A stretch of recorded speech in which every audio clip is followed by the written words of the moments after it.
guys, and welcome back to another video. So it's been a while since I've done watercolor for a video that wasn't for like a live stream. So let's go ahead and work on something today. So in my sketchbook, I was doing a little bit of like doodling and planning to figure out what exactly I wanted to do, because I have a very particular look I have in mind, because there's something I'm going to be revisiting a bit later, which I'll show you guys. But I wanted to draw Selwin, and I wanted to do something that had either like a lot of sparkles or a lot of stars. Now I toned it back a little bit in my digital sketch, which I'll put on the screen here. You can kind of see the time lapse for now.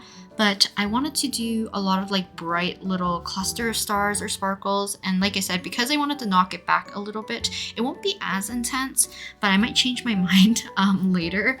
But yeah, it's kind of like similar theme and or maybe even color palette as something like this, where I was drawing him with a bunch of these like cluster of stars here and there, as well as the one that I did of wash of him. Now if you guys can't tell, I've been having a lot of fun drawing Selwin, so it's gonna be a lot of him, definitely for the next few, maybe even months at this point. But my main concern with doing something that has like a bunch of smaller details, and most likely I want these to be on the lighter side compared to either his color palette or even like the background, where I want to kind of isolate some sort of rectangle to kind of frame him, is that I have to dodge a lot of these little details. So I'm gonna go to our digital sketch really quick, because I already went ahead and printed it out onto our page here, or paper right here. I kept everything black and white. I do have like two other versions of this particular drawing, because I wanted to plan out a little bit of the colors as well as the values, because I want the light source to be coming probably mainly from this one, but I would probably also have light coming from the streaks of like little sparkles coming right here. Like I said, I did knock back a lot of the stars here, so it won't get too overwhelming, but it's gonna be a little bit difficult for me to paint around these if I'm planning to do a background. So before we start painting, I'm going to flip this over, and we're gonna scribble on the back of this to turn this almost into a carbon paper.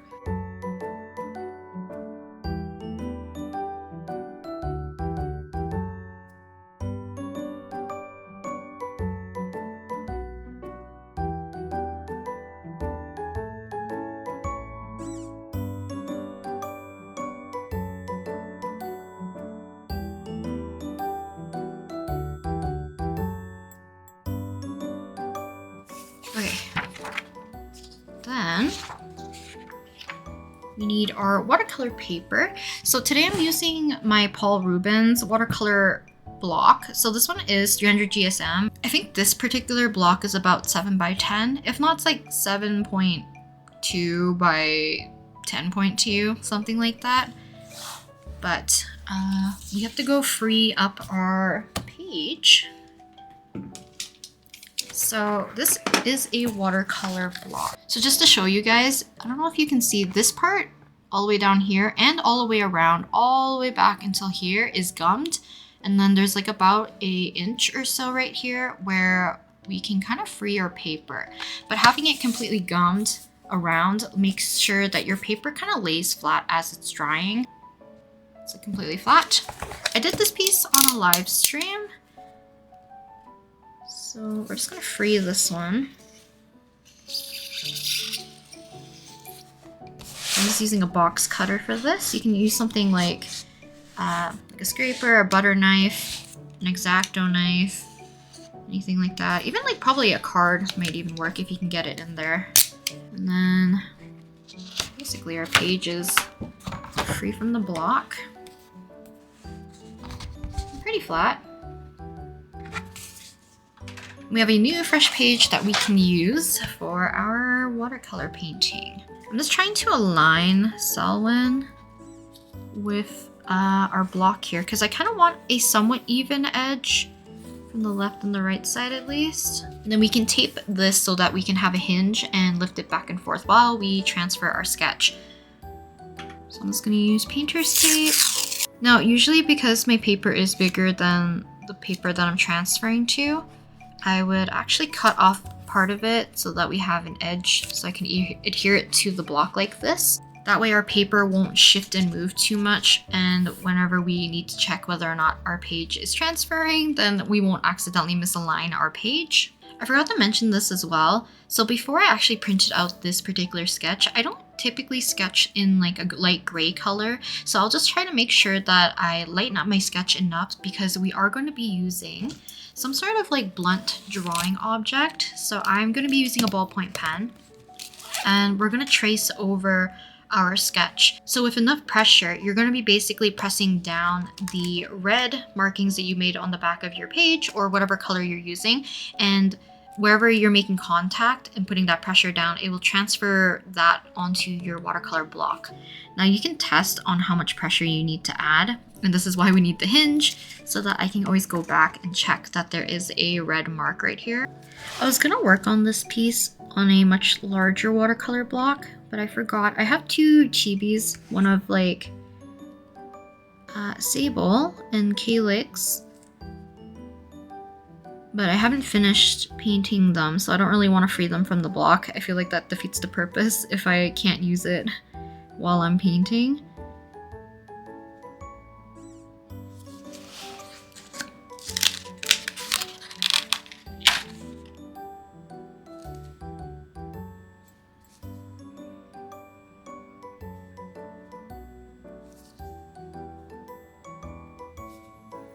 And I recommend don't dig into your page like too hard, because you'll indent your watercolor paper. Always double check.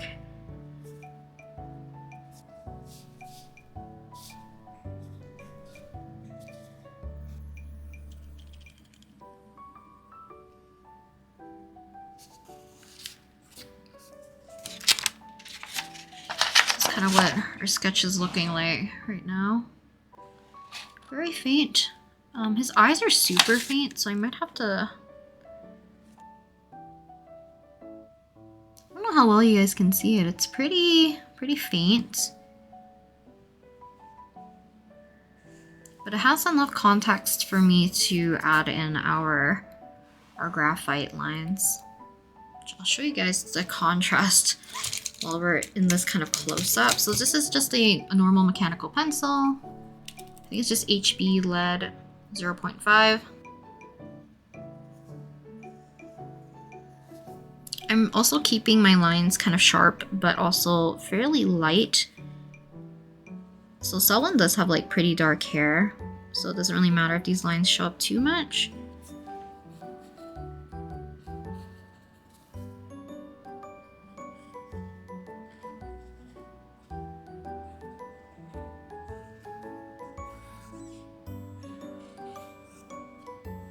So I can see I kind of pressed a little bit too hard on here because I can see indentations.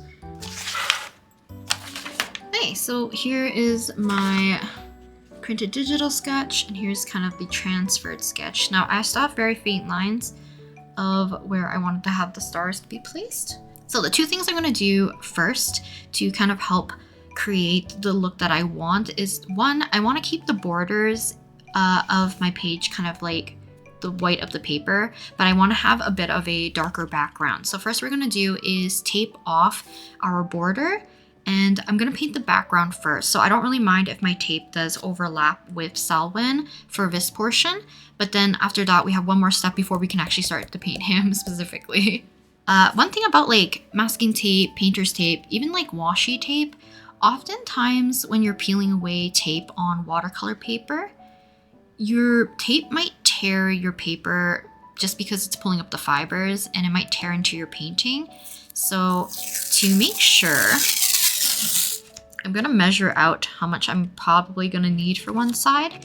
Then anything that has more of like a cloth-like surface, I'm gonna use my desk mat and probably maybe my pants and or my sweater.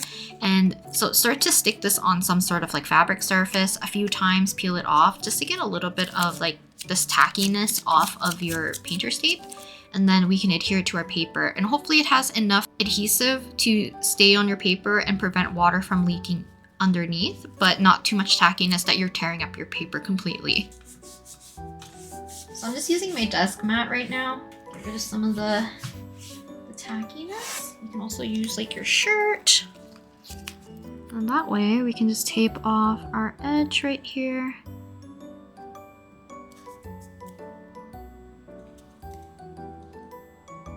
Now, to dodge our sparkles, you could take I guess like a pencil or something dark to trace around the lines, and then put your tape on top and cut away the shapes to block them in if you want to use something like tape. I've seen some people use like a clear film, probably a clear film adhesive or something, to also block out those edges.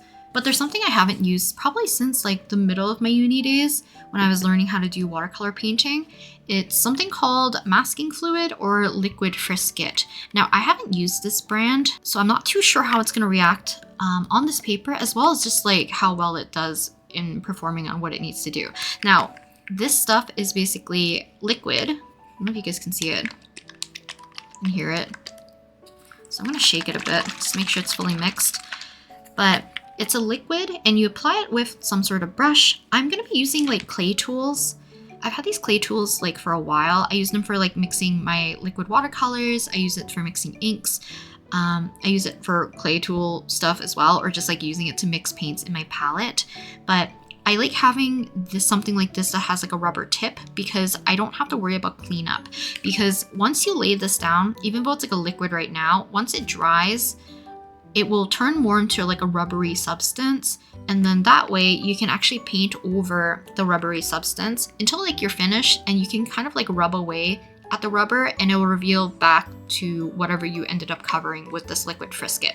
There are some areas that I might just block out certain parts, and then we'll paint layer by layer to see if we want to shift the color. So like some of these I might want them to have a bit of a darker color, so I might do like a very light wash, let it dry completely, add liquid Frisket to preserve that color, and then do another darker wash. And then I will have kind of like a weird sense of depth of different kind of star shapes or whatever shape you're painting with this. Typically, I was taught to always flip my masking fluid or liquid Frisket upside down when storing it, so that you will avoid having too much air being let into your container. So I like doing that so that I can use it for a very long time. Unfortunately, I think I ran through 2 different bottles at varying degrees of sizes, and it's because the entire thing basically solidifies and it's unusable. So you want to make sure it's still a liquid form before applying, so that when it actually dries and gets in contact with the air, it'll slowly dry and become like a rubbery surface. I'll show some footage of like an old painting. It's still like available as a YouTube video, but it's me using it to kind of block out text for a 17 illustration.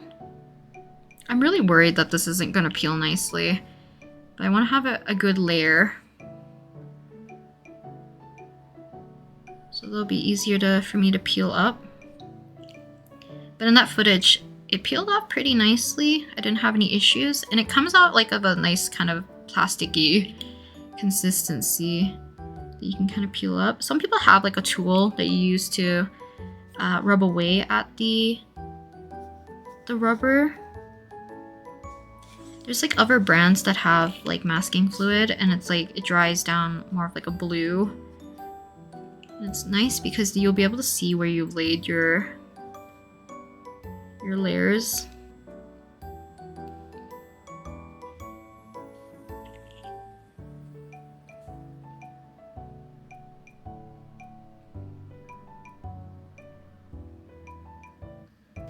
So I'm gonna let this completely dry. Up here it's pretty already like just tacky, which is kind of nice. We'll just let everything else dry. I'll add our first layer of color. I'm also gonna quickly seal this up. So this is kind of what it looks like right now. So there's like some small areas that have the masking fluid as well. But let's move on to painting. So like I mentioned, I want to add a very light layer of probably some sort of yellow color first, so that we have some yellow stars or some implication of stars, and then we'll add in some of our darker colors, and I will continuously go back and forth with putting down my layers alongside with using the masking fluid. Now some areas I might not add the yellow just because it might mix in too much with the background color that I initially wanted.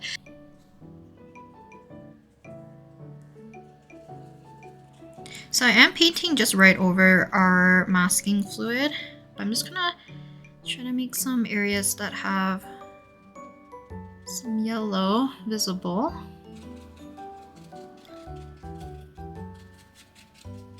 So this will also depend on like your light source and stuff, so you can be a little bit selective on where you're putting this second color down first.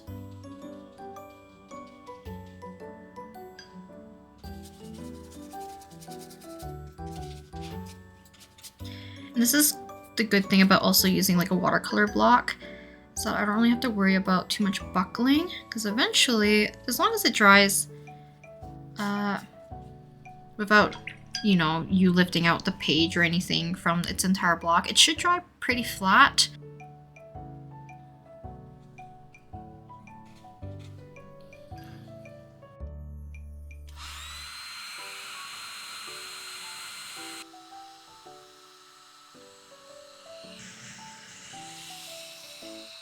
Okay, so I think it's dry enough to do our second layer.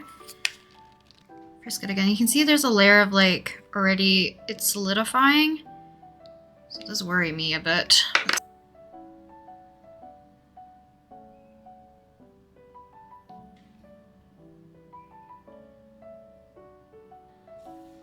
I forgot I wasn't supposed to connect certain areas, because when I actually start to peel up some of the masking fluid, when I need to paint Selwin only, I kind of want to preserve some of the shines in here. Also, I'm listening to Akugetsu's cover of Drowning by Woods. And wow, I really like his version. And hopefully this will give me kind of like that kind of stacked up look of the different values and like the sparkles and the stars. I'm just hoping. I don't really have like a good visual right now, because even in my digital versions, I didn't really like plan it out completely.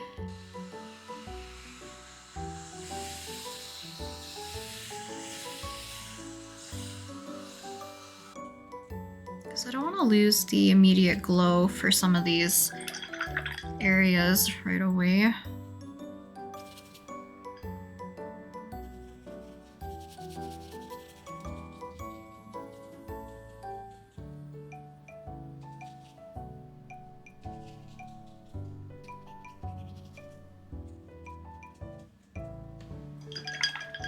So if I didn't have anything blocking these areas out, I would definitely use kind of like a brush that has a nice sharp tip so I can go around the figure, but making sure that I keep everything wet so that things don't like have a super harsh edge. There's some areas here that still have it, but it's a little bit minimized, the fact that I don't have to dodge these areas.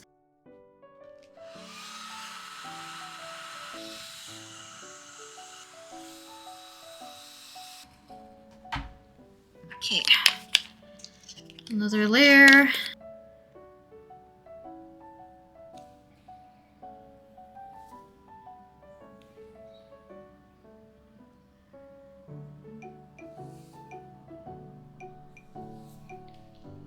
Like I said, this might be overwhelmingly too much. Now, I don't remember what any of these blues look like.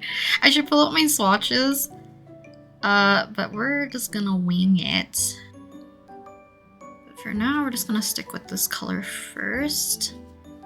Go with that green bluish color. I'm gonna dab off the excess, and then with a clean brush, I'm going to wet the bottom and then connect the two, and hopefully have a little bit more of a seamless blend, so it's not too harsh.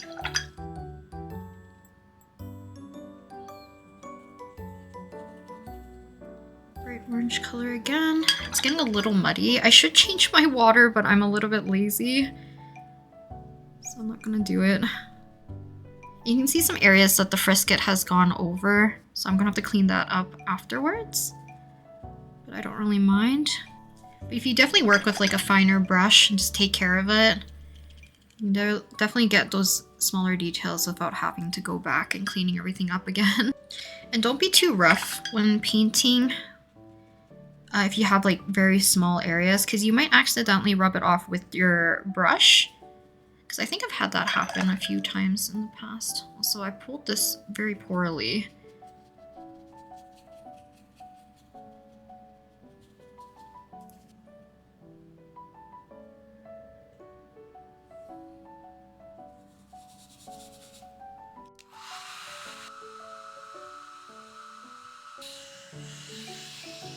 Okay, I think one last layer for the background, and then we'll peel off some of these areas so that we can actually paint the rest of Selwin. And then I have to change my water because there are some areas I want to darken up the yellow down here as well. And then hopefully we can feather it out a little bit to make it look like it's more like it's glowing.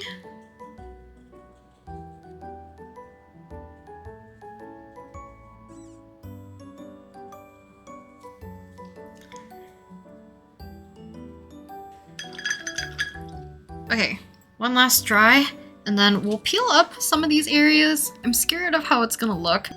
Or clean water, I guess, and then we'll intensify all of these.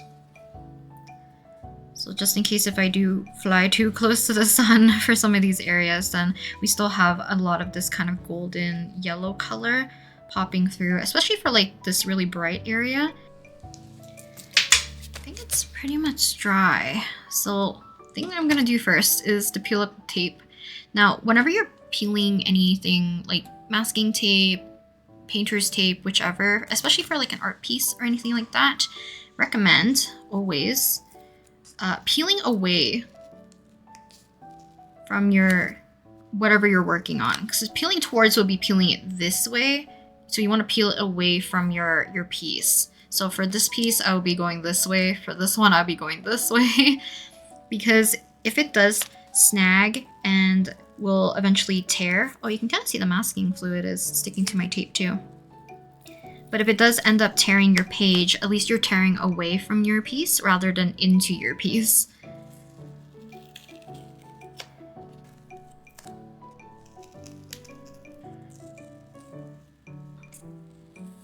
Leaking underneath, but looks like we're good so far.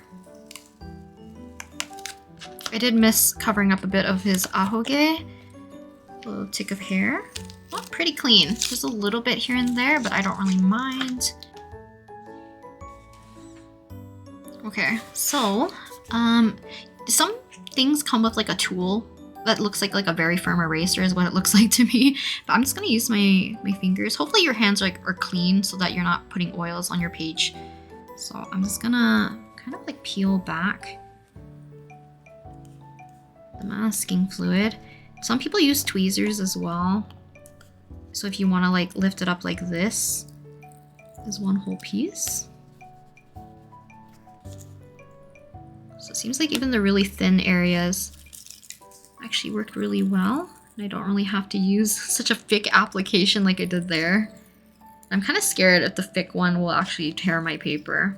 Because right now this thin layer, I think it's working pretty well. I feel like it is altering the texture of the paper ever so slightly.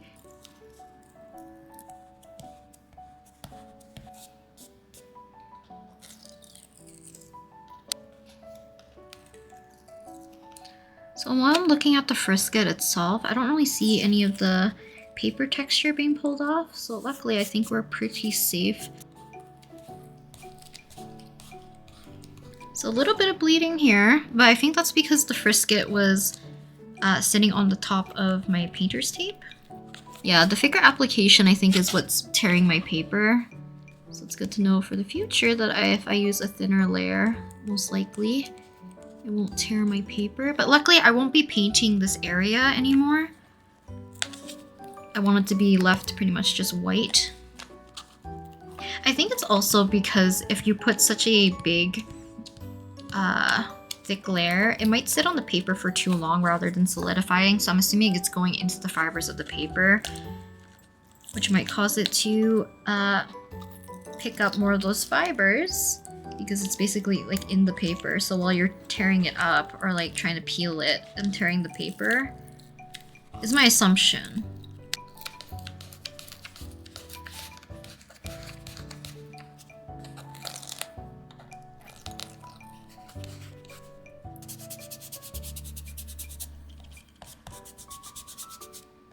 So this is kind of what it looks like right now. I am gonna see if I can either scrape the top of this because I don't know how much it absorbed into the paper and see if I can clean it up. But you can kind of see like how stark of the contrast you can get if you used your masking fluid and then like really layer up your colors. So I think that looks kind of neat. It does look a little overwhelming here, so I probably will knock things back. But I still have some masking fluid intact here. So we're just gonna start to paint Selwin himself. Well, maybe it has damaged my paper more than I thought. I don't know what happened. Maybe I won't do that. But I always never know how to position my watercolor pieces. Do I want to include more of my palette like this? Or do you guys like this in the center? I'm not too sure. Ooh, it definitely changed the texture of my paper. I've never used masking fluid with, what is it called? Hot press paper. So I have a faint outline of where the masking fluid is sitting or was sitting on my page. So it's kind of not ideal.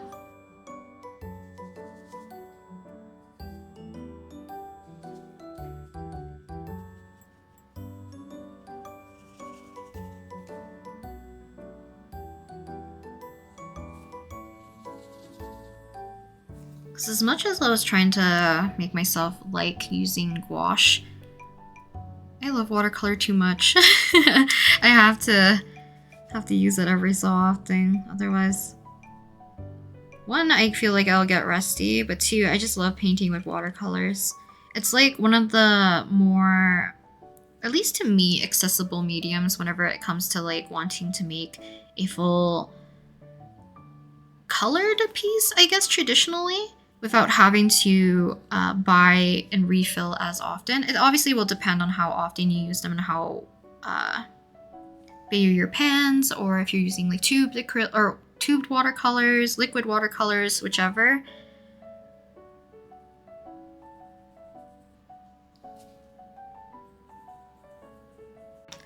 So I'm gonna focus on the face primarily right now. So I'm kind of waiting for this to dry a little bit, and then we can actually work on his eye color.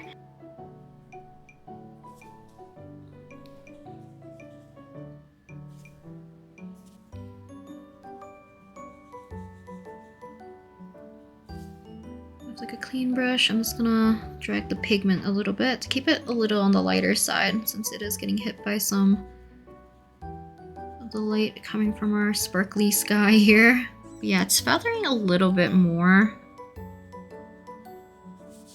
Because I don't exactly know how watercolor paper is structured per se, so I'm wondering if it's actually getting rid of like, I'm assuming sizing is made into the paper, so maybe not the sizing per se, or if it's just because it is tearing up the fibers on the very surface that it's overlapping areas and it's bleeding like this. But using such a dark color like this, I'm kind of scared. So we're approaching his face, that's gonna bleed like immediately.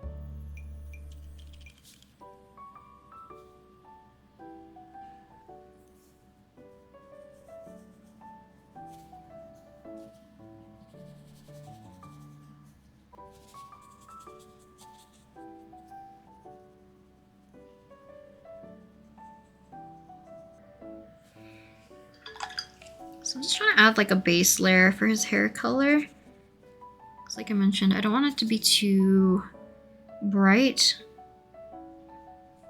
technically. Even though like I should be more conscious about leaving where this light source would be.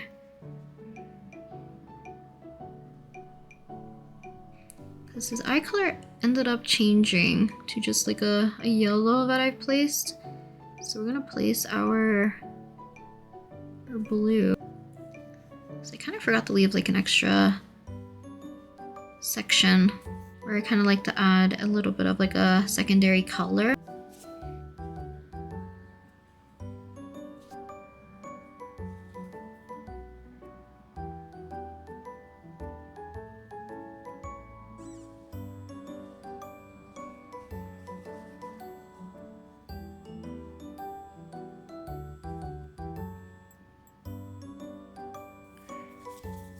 Yeah, I couldn't get really that orangey color that I want into his eyes, so I might do one more attempt at that. So I don't really remember the last time I did watercolor for a video, So I got new brushes recently that actually matches the ones that I got from the Mei Liang set.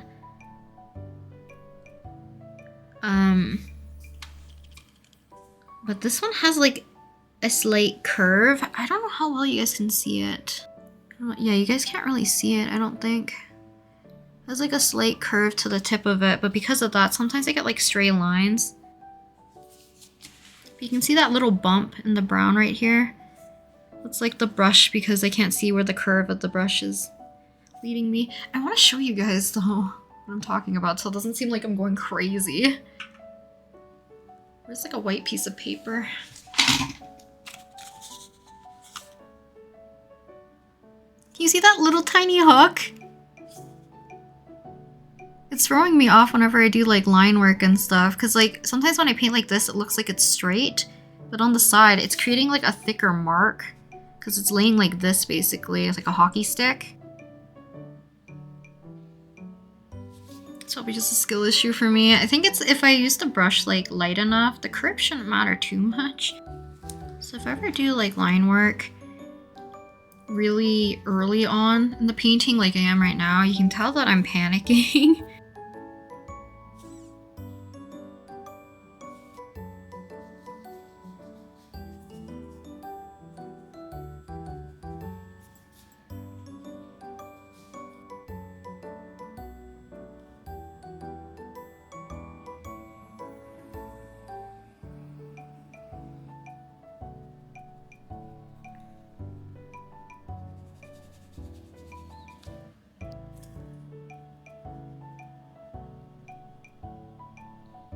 That or have to make it a lot darker afterwards.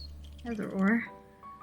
As long as I don't cover up all of like the yellow, I think we should be fine.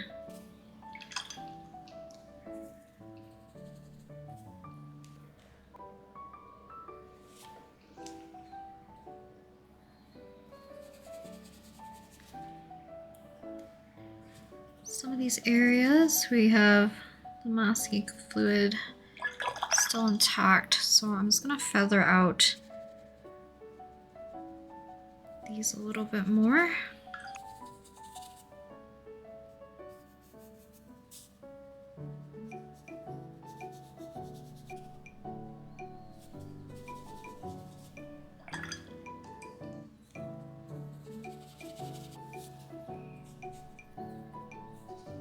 Okay, I took a bit of a break. I don't know exactly where I left off. Okay.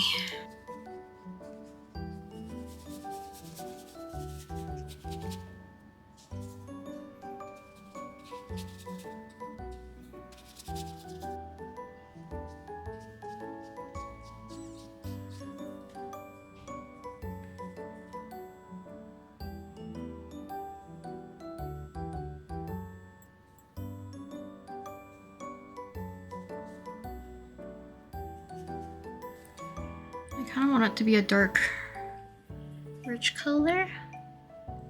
Other than almost forgetting that I have to leave some areas that are kind of on the lighter side.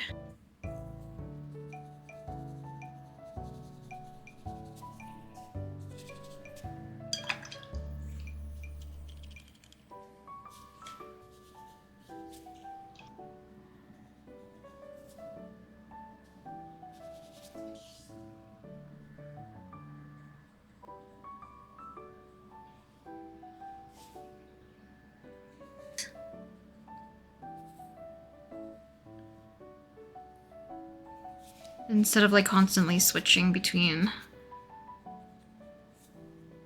cleaning my brush and not cleaning my brush.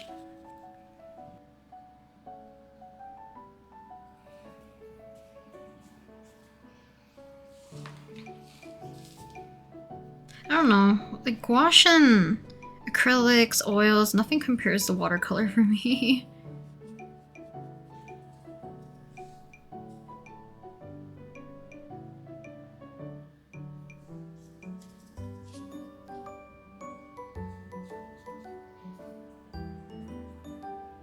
Oops. I kind of assumed for some reason this orange had the masking fluid on it. Carelessly adding some shadow right across it. But this one I can, technically. Kind of making the shadows like fairly dark.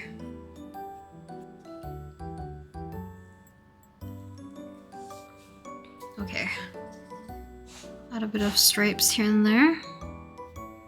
Not stripes, I guess the ribbing first and then I'll add stripes, because I feel like if I don't add the ribbing right now, I'm gonna accidentally add stripes to the places that are not supposed to.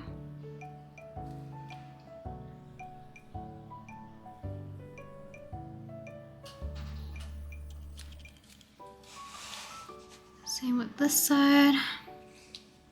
I might have to darken some of these because it looks like it's not in shadow in some areas.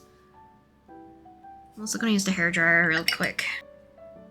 Granted, I'm not filming this like too far in advance anyways, it's literally the day before. But I'm halfway through my sketchbook. So I'm gonna be planning some sort of halfway spread. But because the kind of beginning and last page are going to be Selwin, it most likely will be also Selwin for the halfway page. I'm just trying to think how I want to do it.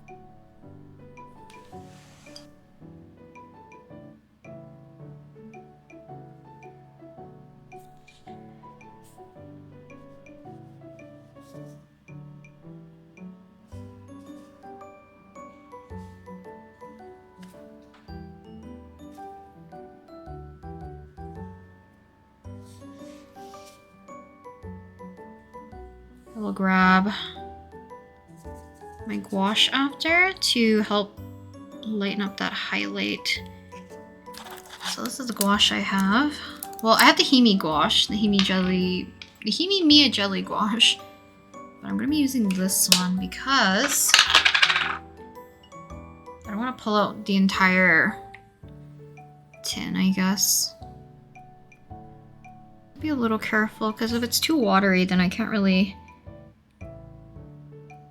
maneuver it too much without accidentally lifting up the paint underneath, and then I won't be very white anymore.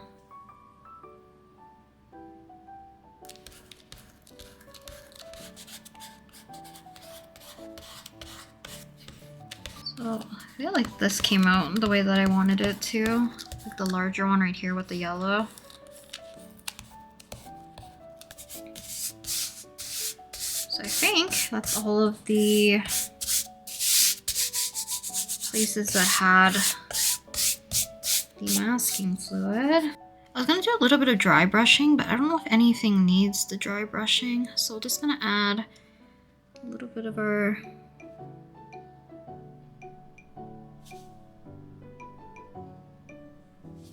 kind of like a glare to his glasses. Gonna water your mixture to do our glare.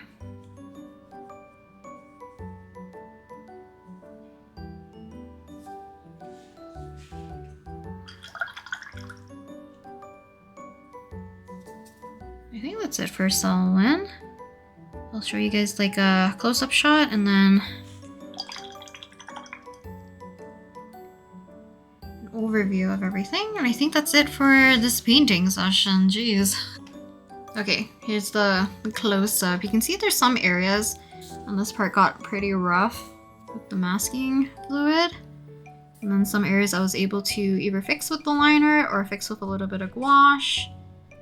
This is kind of what the texture looks like of the watercolor painting in general. Because I know sometimes it's harder to see when it comes to traditional art what the texture or anything looks like altogether.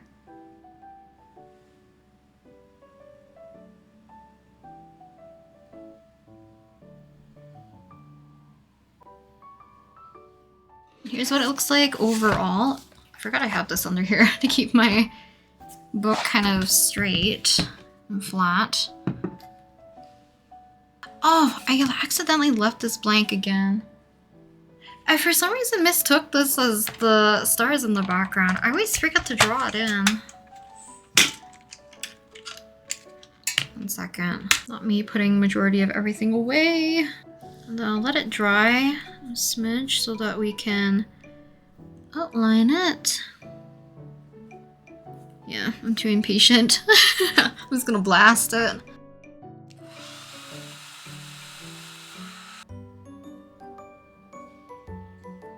I should really get a heat gun, but hairdryer is a little bit more convenient.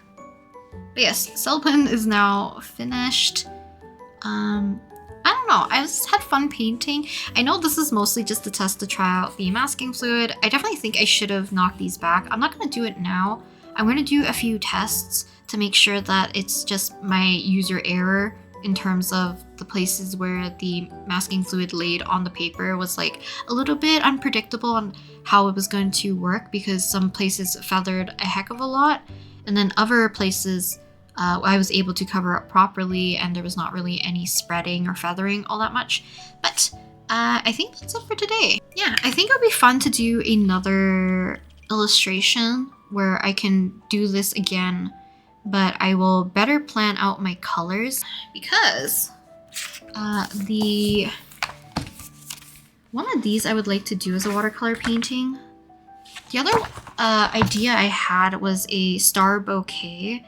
I want to figure it out because I kind of wanted to treat it like stars or constellations or like shooting star, falling star, and like sparklers. So I was trying to figure that out. I ended up abandoning it when I was doing this one because I completely got rid of where his hand was. I think it's kind of neat having what my sketch looked like versus what I ended up with. Granted, my digital sketch did look different from my traditional one anyway, because I changed his expression and I changed the layout of kind of like the stars and stuff. I definitely wish that I made this come into like his heart instead of just like this random swish, because this is like very not noticeable. But I think that's it for today's watercolor painting session. So thanks for coming along with me, if you did. While I try to relearn how to use masking fluid again, because I definitely like the idea of using masking fluid for a lot of these like smaller details if I want to paint something like this, like a sky background like I did here, where it's more of like a mess of colors where I don't want to individually dodge all of these little small areas. So I'm gonna experiment, and if I do end up experimenting and I find it kind of like important to include, I'll make sure to put it probably right here near the end so you guys can kind of see what it looks like when I have thick application, thin application, and then probably several layers of watercolor alongside with the different amounts of the masking fluid, I guess, if that makes sense, to see if it's the dry time or the fact that the paint's laying on the paper that's affecting it. I want to do a bit of testing, so I'll show that at the very end or while I was talking during that whole entire blurb. But I'll talk to you guys next time in the next video. Bye!